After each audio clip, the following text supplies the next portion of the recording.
Bonjour, bonsoir, chers compatriotes. Nous sommes là dans le cadre de l'émission En toute vérité, qui n'est pas essentiellement une émission politique, mais nous pouvons parler de tout dans cette émission. Alors, dans notre émission Actualité expliquée, je vous ai parlé du décès ou du non-décès de l'abbé Malou Malou. On parle de mort clinique, de mort cérébrale. Eh bien, ce sont certainement des termes qui ont plusieurs acceptions, ou des acceptions différentes. Et j'avais promis que je mettais la main, en tout cas, sur quelqu'un qui est spécialisé dans le domaine.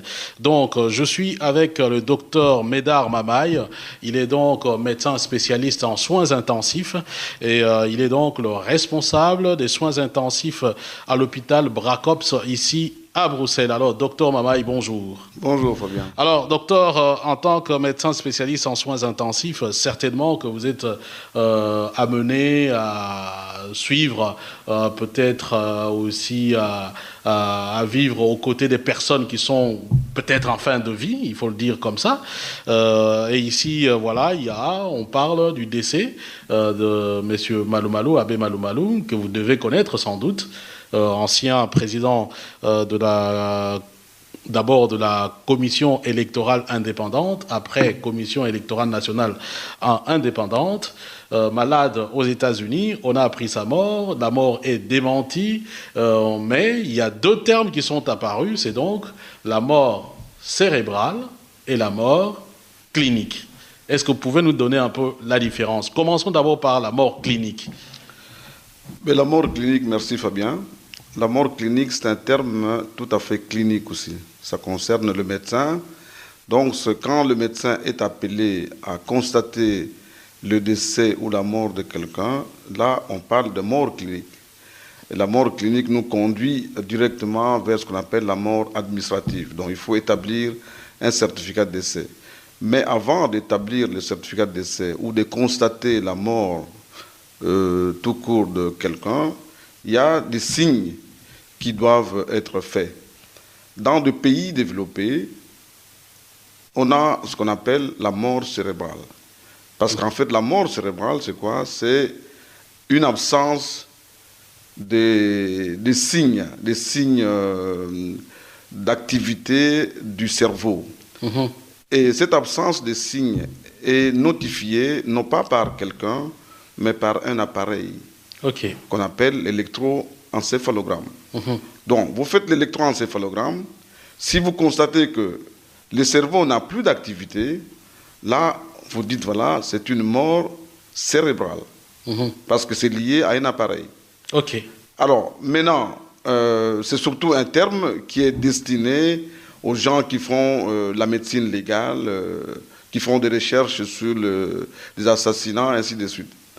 Alors, maintenant, la mort clinique, comme vous dites, ça, c'est vraiment un terme qui est tout à fait médical. Donc, c'est relié à des signes. Donc, comme quoi, par exemple? Comme quoi, comme signe? Par exemple, l'absence de réflexe. Mm-hmm. Quand vous voyez un malade qui vous regarde sans cligner, sans vraiment bouger, là, vous devez vous poser la question qu'il y a quelque chose.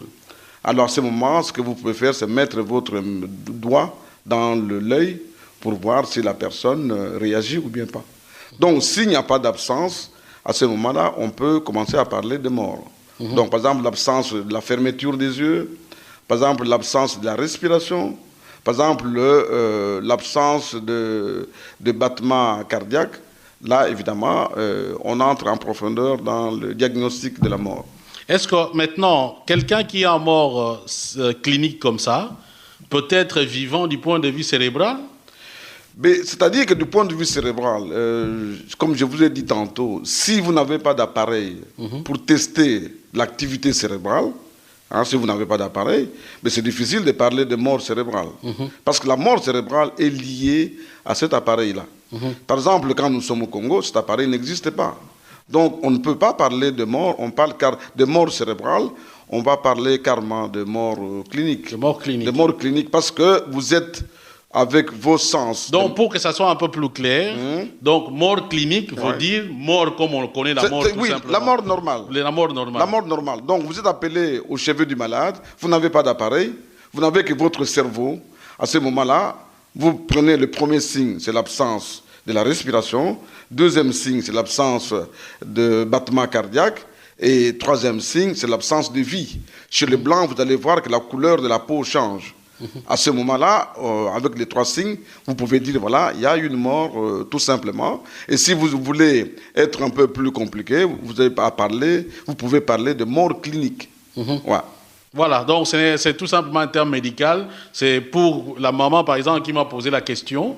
Donc, c'est-à-dire qu'on peut lui dire tout simplement, quand elle entend parler de mort clinique, c'est-à-dire que c'est vraiment... Voilà, la personne est décédée, est morte donc complètement comme la mort, et puis il reste à établir un certificat de décès par un médecin. Maintenant, quand est-ce qu'intervient le médecin légiste en ce moment-là? Le médecin légiste intervient dans ce qu'on appelle les morts suspectes. Par exemple, quelqu'un qu'on a retrouvé mort dans sa chambre. On ne sait pas qu'est-ce qui s'est passé. À ce moment-là, évidemment, vous constatez le décès, mais vous ne pouvez pas disposer du corps. Vous devez prendre le corps, vous le mettez entre la gestion de la magistrature. Par exemple, les maîtres de la justice, par exemple, les procureurs de la République ou les procureurs du roi. Et c'est lui qui va établir les enquêtes qui peuvent conduire à déterminer l'origine de la mort. Parfois aussi, il n'y a pas d'origine. Alors, à ce moment-là, la justice peut déclarer effectivement que la personne est morte. Donc, finalement, si je comprends très bien, admettons, prenons un exemple simple. Vous êtes médecin et urgentiste, disons médecin aux soins intensifs. On vous amène quelqu'un, vous constatez le décès de la personne. Donc là, nous sommes en train de parler de mort clinique, hein, comme vous l'avez expliqué, hein, disons mort tout court. Donc, en ce moment-là, c'est vous qui faites le certificat de décès et le médecin légiste n'intervient pas. Là, le médecin légiste n'intervient pas, effectivement, parce que le patient, le mort est chez vous. Vous avez constaté qu'il y a des éléments qui ne sont pas suspects. C'est une mort tout à fait naturelle. À ce moment, on peut établir les certificats de décès en bonne et due forme. Et puis, si, dans le cas contraire, où on vous dit, par exemple, qu'il y a eu bagarre, ou bien il y a eu, par exemple, consommation d'alcool, ou bien... Par exemple, dans un bar, par exemple, là, évidemment, on va demander à ce que la justice puisse intervenir. Et c'est là où on parle de mort suspecte. À ce moment-là, vous faites intervenir le médecin légiste. Ouais. Donc, pour des gens qui nous suivent, l'intervention du médecin légiste est requise quand il y a mort suspecte. Quand il y a mort suspecte, voilà. Voilà. Ouais. Là, c'est au moins clair. Alors, d'autres aussi posent des questions. Déjà, vous avez défini un peu ce que c'est la mort cérébrale, parce que nous sommes en train de parler de la situation de l'abbé Malou Malou. Alors, pour son cas, admettons, quand on dit mort cérébrale, et que, ben voilà, on ne sait pas encore ce qui se passe, comment pourriez-vous décrire la situation, par exemple, vis-à-vis de son état ? Mais son état, il est aux États-Unis, donc c'est un pays où la médecine a tous les moyens. On peut, en dehors de ce qu'on appelle la mort clinique, essayer de confirmer la mort par des examens paracliniques, comme l'électroencéphalogramme, comme les potentiels évoqués. Donc ces deux examens peuvent nous amener à conclure l'hypothèse que le médecin a retenue. Hein. Donc vous êtes au chevet du malade. Vous voyez que votre malade est mort. Mais vous n'êtes pas sûr, hein, vous voulez avoir la confirmation, ben vous demandez un examen, par exemple l'électroencéphalogramme, ou bien le potentiel évoqué. Donc ces deux examens qui ne sont pas nécessairement complémentaires vous permettront de dire s'il y a une activité cérébrale ou bien pas. Donc s'il n'y a pas d'activité cérébrale, là on va parler de mort cérébrale. Est-ce que quelqu'un qui est en état de mort cérébrale peut, du jour au lendemain, peut-être se réveiller, récupérer des facultés à temps, peut-être par réanimation ou Normalement non. Sauf s'il y a une réanimation qui est entamée. Si on fait une réanimation, là peut-être qu'en donnant des médicaments qui vont stimuler un peu le cœur va envoyer le sang au niveau du cerveau, on peut avoir une ébauche d'activité. Mais ce n'est pas une vraie activité. Ouais. Donc, c'est comme ça qu'on parle de l'irréversibilité. Donc, tout à fait, oui. C'est irréversible. Ouais. OK. Alors, maintenant, on a donné l'exemple, par exemple, de certaines personnes. Il y a, par exemple, Michael Schumacher, qui est pilote de Formule 1 que l'on connaît. On dit qu'il est dans le coma. Ça fait bientôt peut-être 2 ans. On a eu le cas d'Ariel Sharon. Oui, tout à fait. On a parlé d'état végétatif. Alors, le coma profond, l'état végétatif, c'est quoi ça recouvre, disons, tout ça, que ça signifie concrètement? Mais le coma, en fait, c'était une perte de la conscience. Une perte de la conscience. Le cerveau peut avoir une petite activité, le cœur aussi peut avoir une petite activité, mais vous sentez que la personne n'est pas en relation avec le monde extérieur. Donc, c'est ça qu'on appelle l'état végétatif. Alors, évidemment, on appelle ça état végétatif, on appelle ça état comateux, et le coma se divise en 4 stades. Il y a le premier stade qu'on appelle le coma vigile, donc c'est comme quelqu'un qui n'est pas en contact avec le monde extérieur, mais qui a quand même une certaine activité cérébrale. Par exemple, il peut arriver qu'il ouvre un peu les yeux, ou bien par exemple, il bâille. Donc, vous avez une activité qui est liée au cerveau. Ça, c'est le coma vigile. Alors, vous avez les comas au stade 2. Donc là, on va vraiment dans la profondeur des choses jusqu'à arriver au stade 4. Le stade 4, c'est un peu la mort, en fait. C'est les comas dépassés qu'on appelle les comas dépassés. C'est ça qu'on appelle les comas dépassés, qui, pour nous, veut dire la mort cérébrale ou la mort clinique. Ça dépend dans quel contexte vous vous situez. Donc, si vous avez des appareils à votre disposition, vous pouvez parler de mort clinique ou de mort cérébrale, par exemple. Mais si vous n'avez pas d'appareil, par exemple, vous êtes dans un pays comme le nôtre, où l'électroencéphalogramme est un luxe, où le potentiel évoqué est un luxe, là, vous ne parlerez pas de mort cérébrale. Parce que vous n'avez pas testé l'activité cérébrale avec l'électroencéphalogramme ou le potentiel évoqué. Vous n'avez défini la mort que par rapport à votre intelligence, à ce qu'on vous a appris à l'école. Donc, l'absence des réflexes au niveau des yeux, l'absence de la respiration, et la couleur qui change, et parfois les articulations qui deviennent tout à fait rigides. Donc, dans ce cas-là, on pourrait dire, chez nous, on enterre les gens à peu près encore vivants, même si c'est irréversible, quoi. Je pense. Ça rejoint un peu un séminaire que j'ai donné sur une des radios ici de nos compatriotes, où j'ai dit qu'en fait, chez nous, on enterrait les gens vivants. On enterrait les gens vivants. Parce qu'il suffit de tomber, que les gens se mettent à crier, où même le médecin n'est même pas là. Avant que le médecin arrive, les routes étant défectueuses, les ambulances étant inexistantes, donc la personne reste tout à fait inanimée. Il n'y a même pas les premiers soins. Okay. Donc la personne peut mourir dans les heures qui vont suivre. Alors maintenant, en vous entendant parler, il y a 2 éléments importants qui signalent la mort complète de l'individu, c'est les cerveaux et c'est les cœurs. Enfin, parmi les éléments. Et là, je me rappelle, souvent on parle d'accident vasculaire cérébral, et puis on parle d'arrêt cardiaque ou crise cardiaque. Alors, qu'est-ce que ça signifie pour ceux qui nous suivent en ce moment ici? Commençons par l'accident vasculaire cérébral. Comme on dit, un accident, quand vous prenez la circulation qui amène le sang vers le cerveau, il y a des tuyaux, il y a des veines, il y a des artères. Donc, le long du chemin que prend le sang pour aller au cerveau, il y a des artères. Donc, dans ces tuyaux-là, on peut avoir un accident comme un accident de route. Vous avez un embouteillage. Mais ici, l'embouteillage se fait à cause de ce qu'on appelle les thrombus, un caillot de sang qui se met le long du chemin qui doit parcourir le sang. À ce moment, évidemment, le sang ne passe pas. Comme le sang ne passe pas, il y a une souffrance qui arrive. Alors, quand la souffrance dure longtemps, elle peut entraîner ce qu'on appelle la mort cellulaire. Donc, la mort de la cellule, la mort de la partie qui ne reçoit pas le sang, cette partie va mourir. Et ça va donner ce qu'on appelle la thrombose ou l'accident vasculaire cérébral. Okay. Alors là aussi, il y a beaucoup de classifications. Il y a ce qu'on appelle les accidents complets, il y a des accidents incomplets. Ça dépend de la taille de votre caillot dans le tuyau. Quand le caillot bouche complètement l'artère, à ce moment, évidemment, la partie qui devait recevoir le sang ne recevant pas, cette partie va souffrir, et après avoir souffert, elle va mourir. Et là, on arrive à ce qu'on appelle la mort cellulaire. Et cette mort cellulaire peut entraîner, par exemple, quelqu'un qui fait un accident vasculaire cérébral. Quand une partie est morte, cette partie, ça dépend quel était le rôle de cette partie. Parce que vous savez, au niveau du cerveau, il y a ce qu'on appelle la mémoire, il y a l'écriture, il y a les besoins essentiels, la défécation par exemple, la respiration par exemple. Tout dépend du cerveau. Alors, ça dépend du territoire qui va être détruit. Si le territoire qui détruit, c'est un territoire de la mémoire, mais vous allez perdre la mémoire. Si le territoire qui est détruit, c'est un territoire qui régit l'écriture, vous allez perdre l'écriture.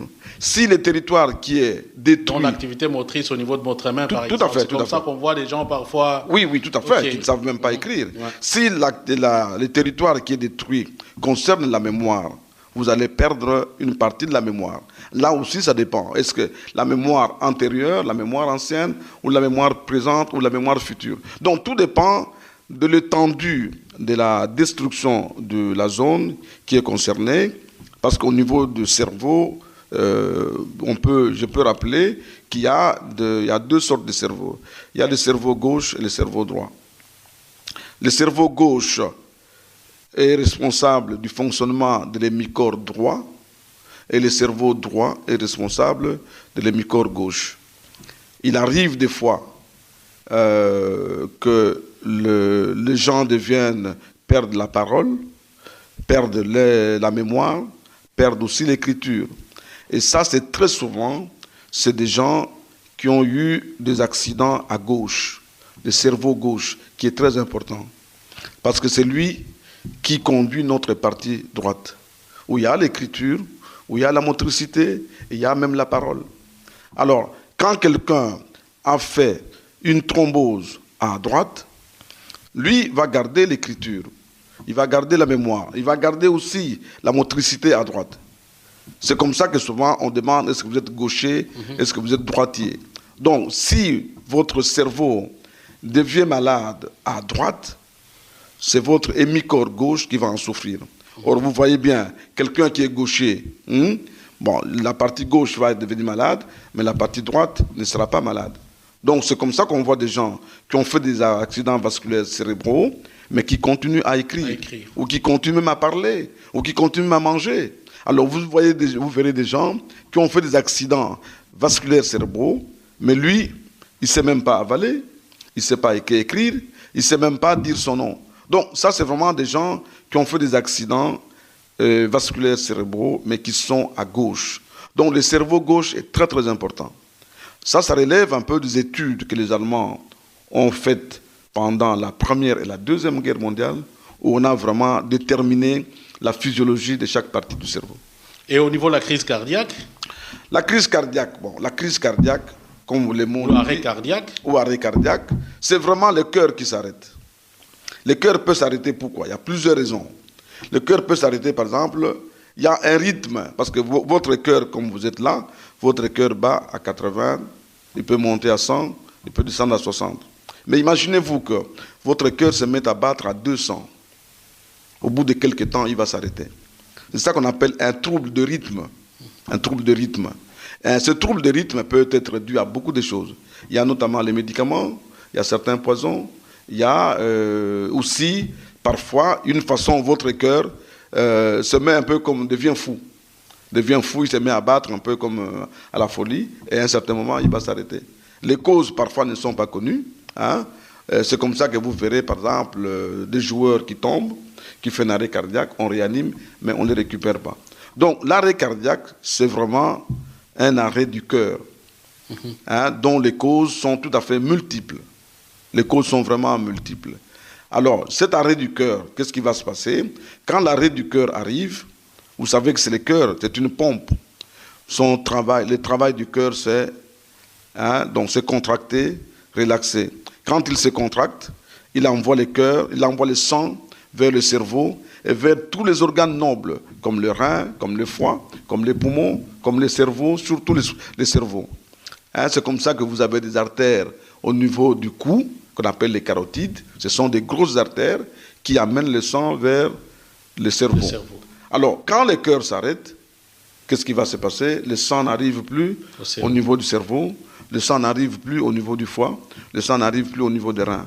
Donc le corps n'est pas alimenté. Le corps n'est pas alimenté. Il y aura en un premier temps une souffrance. Et cette souffrance, quand elle dure, elle peut entraîner ce qu'on appelle la nécrose. La nécrose, c'est la mort de la cellule.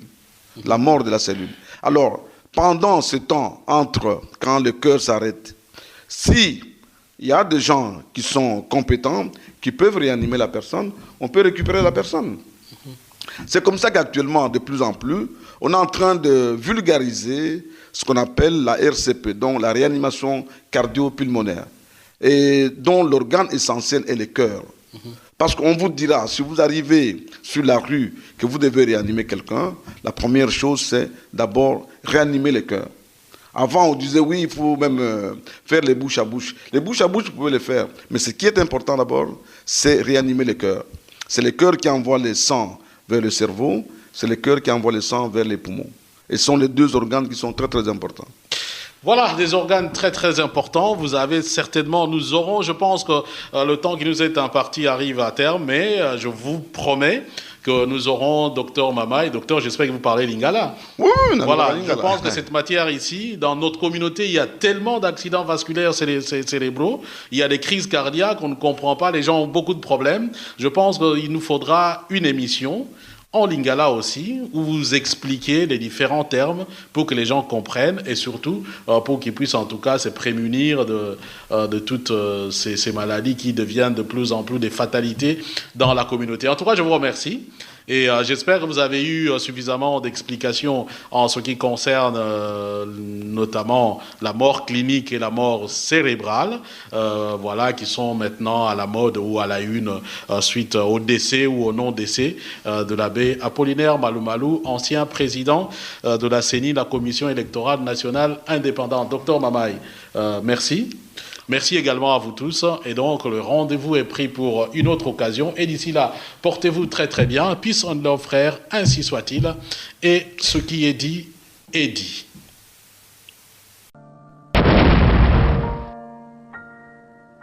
À ce que la justice puisse intervenir. Et c'est là où on parle de mort suspecte. À ce moment-là, vous faites intervenir les médecins légistes. Ouais. Donc, pour des gens qui nous suivent, l'intervention du médecin légiste est requise quand il y a mort suspecte. Quand il y a mort suspecte, voilà. Voilà. Ouais. Là, c'est au moins clair. Alors, d'autres aussi posent des questions. Déjà, vous avez défini un peu ce que c'est la mort cérébrale, parce que nous sommes en train de parler de la situation de l'abbé Malou Malou. Alors, pour son cas, admettons, quand on dit mort cérébrale, et que, ben voilà, on ne sait pas encore ce qui se passe, comment pourriez-vous décrire la situation, par exemple, vis-à-vis de son état ? Mais son état, il est aux États-Unis, donc c'est un pays où la médecine a tous les moyens. On peut, en dehors de ce qu'on appelle la mort clinique, essayer de confirmer la mort par des examens paracliniques, comme l'électroencéphalogramme, comme les potentiels évoqués. Donc ces deux examens peuvent nous amener à conclure l'hypothèse que le médecin a retenue. Donc vous êtes au chevet du malade. Vous voyez que votre malade est mort, mais vous n'êtes pas sûr. Vous voulez avoir la confirmation. Ben, vous demandez un examen, par exemple l'électroencéphalogramme, ou bien le potentiel évoqué.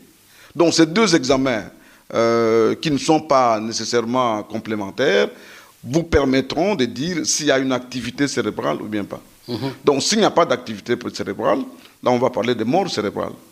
Est-ce que quelqu'un qui est en état de mort cérébrale peut, du jour au lendemain, peut-être se réveiller, récupérer des facultés à temps, peut-être par réanimation ou Normalement non. Sauf s'il y a une réanimation qui est entamée.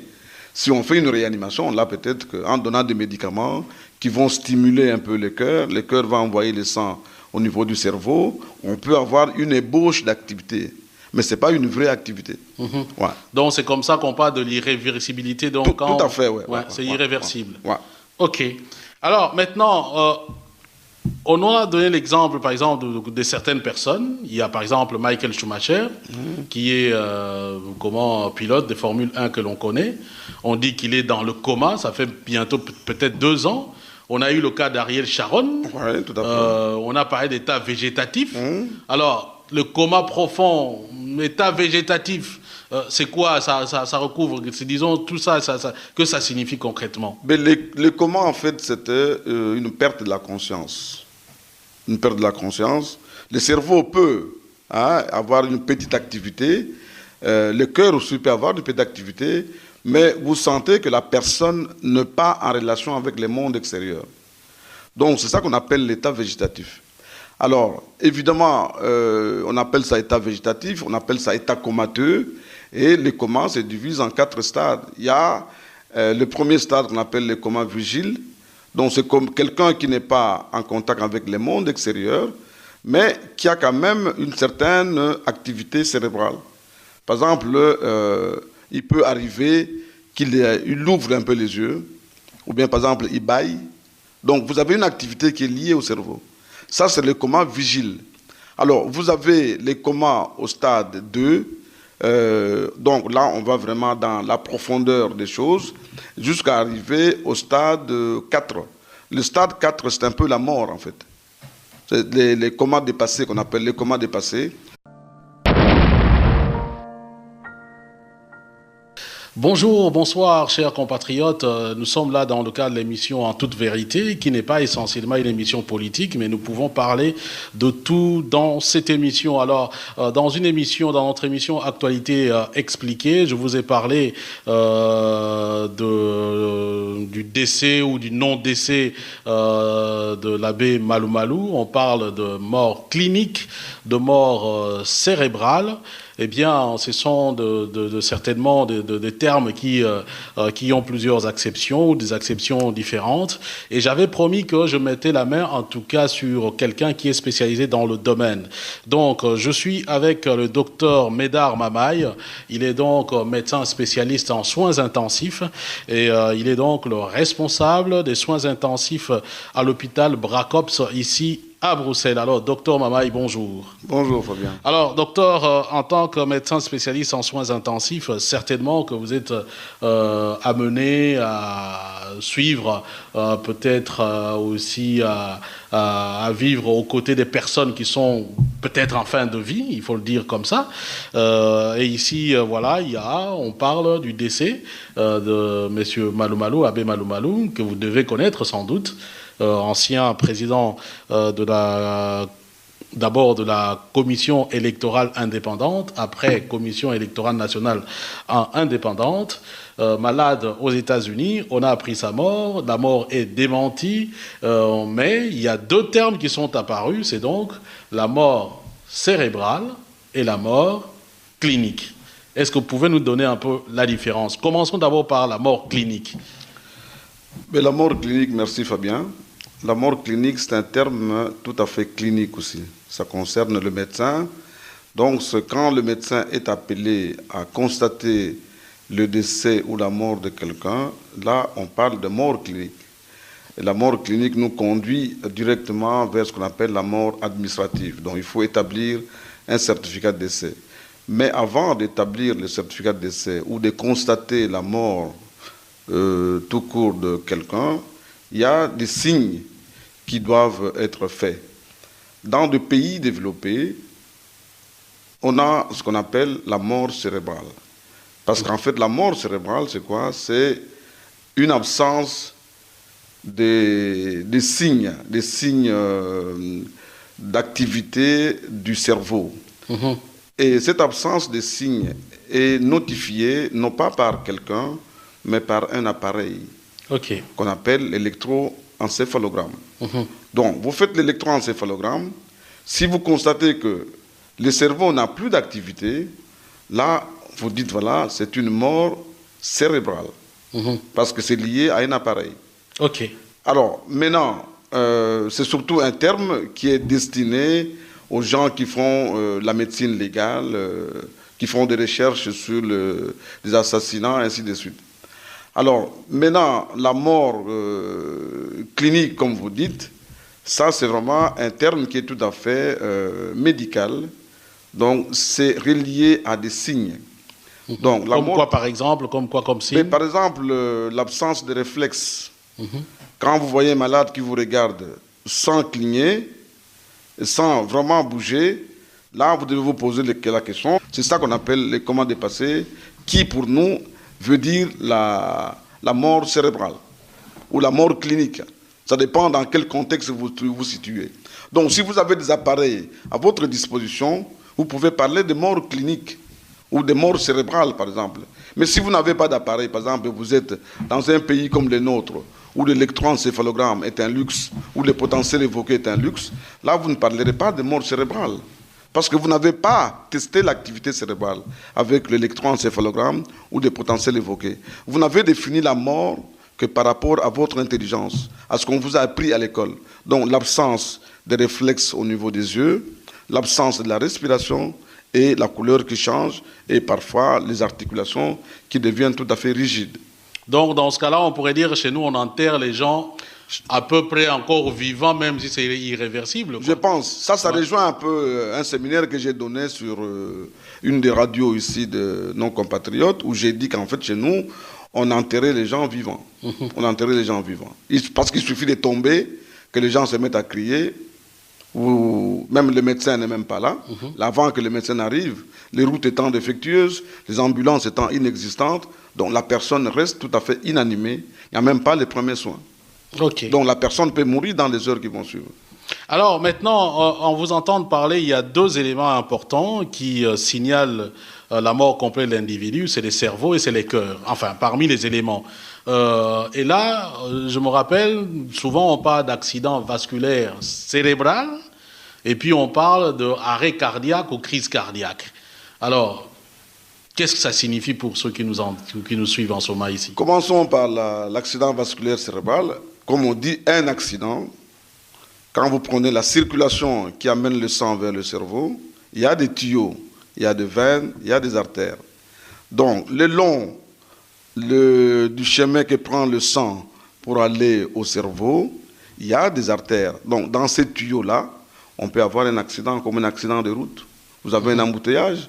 Mais ici, l'embouteillage se fait à cause de ce qu'on appelle les thrombus, un caillot de sang qui se met le long du chemin qui doit parcourir le sang. À ce moment, évidemment, le sang ne passe pas. Comme le sang ne passe pas, il y a une souffrance qui arrive. Alors, quand la souffrance dure longtemps, elle peut entraîner ce qu'on appelle la mort cellulaire. Donc, la mort de la cellule, la mort de la partie qui ne reçoit pas le sang, cette partie va mourir. Et ça va donner ce qu'on appelle la thrombose ou l'accident vasculaire cérébral. Okay. Alors là aussi, il y a beaucoup de classifications. Il y a ce qu'on appelle les accidents complets, il y a des accidents incomplets. Ça dépend de la taille de votre caillot dans le tuyau. Quand le caillot bouche complètement l'artère, à ce moment, évidemment, la partie qui devait recevoir le sang ne recevant pas, cette partie va souffrir. Et après avoir souffert, elle va mourir. Et là, on arrive à ce qu'on appelle la mort cellulaire. Et cette mort cellulaire peut entraîner, par exemple, quelqu'un qui fait un accident vasculaire cérébral. Quand une partie est morte, cette partie, ça dépend quel était le rôle de cette partie. Parce que vous savez, au niveau du cerveau, il y a ce qu'on appelle la mémoire, il y a l'écriture, il y a les besoins essentiels, la défécation, par exemple, la respiration, par exemple. Tout dépend du cerveau. Alors, ça dépend du territoire qui va être détruit. Si le territoire qui est détruit, c'est un territoire de la mémoire, mais vous allez perdre la mémoire. Si le territoire qui est détruit, c'est un territoire qui régit l'écriture, vous allez perdre l'écriture. Si le territoire qui est détruit... Donc l'activité motrice au niveau de votre main, par exemple. Tout à fait. C'est comme ça qu'on voit les gens parfois... Oui, tout à fait, okay, qui ne savent même pas écrire. Ouais. Si le territoire qui est détruit concerne la mémoire, vous allez perdre une partie de la mémoire. Là aussi, ça dépend. Est-ce que la mémoire antérieure, la mémoire ancienne, ou la mémoire présente, ou la mémoire future? Donc, tout dépend de l'étendue de la destruction de la zone qui est concernée, parce qu'au niveau du cerveau, je peux rappeler qu'il y a deux sortes de cerveaux. Il y a le cerveau gauche et le cerveau droit. Le cerveau gauche est responsable du fonctionnement de l'hémicorps droit et le cerveau droit est responsable de l'hémicorps gauche. Il arrive des fois que les gens perdent la parole, perdent la mémoire, perdent aussi l'écriture. Et ça, c'est très souvent, c'est des gens qui ont eu des accidents à gauche, le cerveau gauche, qui est très important. Parce que c'est lui qui conduit notre partie droite, où il y a l'écriture, où il y a la motricité, et il y a même la parole. Alors, quand quelqu'un a fait une thrombose à droite, lui va garder l'écriture, il va garder la mémoire, il va garder aussi la motricité à droite. C'est comme ça que souvent on demande est-ce que vous êtes gaucher, est-ce que vous êtes droitier. Donc si votre cerveau devient malade à droite, c'est votre hémicorps gauche qui va en souffrir. Or vous voyez bien, quelqu'un qui est gaucher, bon, la partie gauche va devenir malade, mais la partie droite ne sera pas malade. Donc c'est comme ça qu'on voit des gens qui ont fait des accidents vasculaires cérébraux, mais qui continuent à écrire. Ou qui continuent même à parler, ou qui continuent même à manger. Alors vous verrez des gens qui ont fait des accidents vasculaires cérébraux, mais lui, il ne sait même pas avaler, il ne sait pas écrire, il ne sait même pas dire son nom. Donc ça, c'est vraiment des gens qui ont fait des accidents vasculaires cérébraux, mais qui sont à gauche. Donc le cerveau gauche est très très important. Ça relève un peu des études que les Allemands ont faites pendant la Première et la Deuxième Guerre mondiale, où on a vraiment déterminé la physiologie de chaque partie du cerveau. Et au niveau de la crise cardiaque? La crise cardiaque, comme les mots... Ou arrêt cardiaque? Ou arrêt cardiaque, c'est vraiment le cœur qui s'arrête. Le cœur peut s'arrêter pourquoi? Il y a plusieurs raisons. Le cœur peut s'arrêter, par exemple, il y a un rythme, parce que votre cœur, comme vous êtes là, votre cœur bat à 80, il peut monter à 100, il peut descendre à 60. Mais imaginez-vous que votre cœur se mette à battre à 200. Au bout de quelques temps, il va s'arrêter. C'est ça qu'on appelle un trouble de rythme. Un trouble de rythme. Et ce trouble de rythme peut être dû à beaucoup de choses. Il y a notamment les médicaments, il y a certains poisons, il y a aussi, parfois, une façon où votre cœur se met un peu comme, devient fou, il se met à battre un peu comme à la folie, et à un certain moment, il va s'arrêter. Les causes, parfois, ne sont pas connues. C'est comme ça que vous verrez, par exemple, des joueurs qui tombent, qui font un arrêt cardiaque, on réanime, mais on ne les récupère pas. Donc, l'arrêt cardiaque, c'est vraiment un arrêt du cœur, dont les causes sont tout à fait multiples. Donc, il y a quelque chose. Alors, à ce moment, ce que vous pouvez faire, c'est mettre votre doigt dans l'œil pour voir si la personne réagit ou bien pas. Donc, s'il n'y a pas d'absence, à ce moment-là, on peut commencer à parler de mort. Donc, par exemple, l'absence de la fermeture des yeux, par exemple, l'absence de la respiration, par exemple, l'absence de battements cardiaques. Là, évidemment, on entre en profondeur dans le diagnostic de la mort. Est-ce que maintenant, quelqu'un qui est en mort clinique comme ça, peut être vivant du point de vue cérébral? C'est-à-dire que du point de vue cérébral, comme je vous ai dit tantôt, si vous n'avez pas d'appareil pour tester l'activité cérébrale, si vous n'avez pas d'appareil, c'est difficile de parler de mort cérébrale. Parce que la mort cérébrale est liée à cet appareil-là. Par exemple, quand nous sommes au Congo, cet appareil n'existe pas. Donc, on ne peut pas parler de mort, on parle de mort cérébrale, on va parler carrément de mort clinique. De mort clinique. De mort clinique, parce que vous êtes avec vos sens. Donc, pour que ça soit un peu plus clair, donc mort clinique veut dire mort comme on le connaît, la mort tout simplement. La mort normale. La mort normale. La mort normale. Donc, vous êtes appelé au chevet du malade, vous n'avez pas d'appareil, vous n'avez que votre cerveau. À ce moment-là, vous prenez le premier signe, c'est l'absence de la respiration. Deuxième signe, c'est l'absence de battement cardiaque. Et troisième signe, c'est l'absence de vie. Chez les blancs, vous allez voir que la couleur de la peau change. À ce moment-là, avec les trois signes, vous pouvez dire, voilà, il y a une mort, tout simplement. Et si vous voulez être un peu plus compliqué, vous pouvez parler de mort clinique. Ouais. Voilà, donc c'est tout simplement un terme médical. C'est pour la maman, par exemple, qui m'a posé la question. Donc, c'est-à-dire qu'on peut lui dire tout simplement, quand elle entend parler de mort clinique, c'est-à-dire que c'est vraiment...